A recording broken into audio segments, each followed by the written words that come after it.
Because if you don't know how to save that money, if you don't know how to invest that money, earning more money doesn't do you any good until you know how to do that. Because now earning more money has the most impact because now you know how to put that money to work. You have the system. Yeah. And I'll give you a quick example. Like the first time I made $1 million in a year, my car was worth $500 that I was driving. I still drive today that $500 car.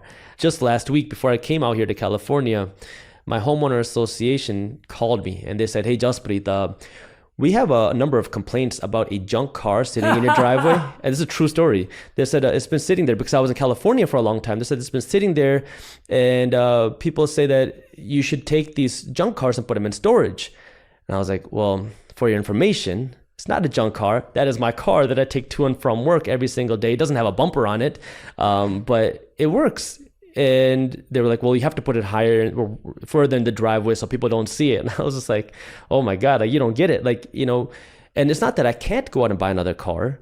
The way I look at it is, well, if I want to go out and buy a $150,000 car, which I can go out and take this cash and buy a car, or I can take this $150,000 and put it back either into real estate or into stocks or into my business, because that's something that I've been investing heavily in now.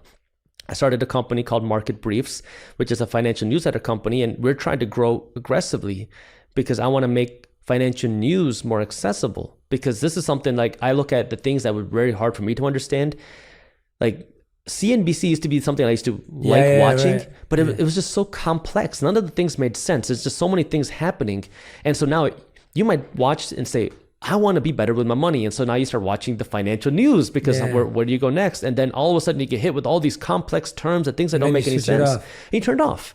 And so I created Market Briefs as a way to make financial news more accessible and easy to understand. And 2022 was the real first year that we became Market Briefs, an actual company. So I'm like, well, I can take this cash and go out and buy a car, or I can hire more employees. We can buy better software. We can buy better infrastructure. My employees have a better car than I do, but I'm focused on, you know, that long term. I want to build this into something bigger. I want to make it something better.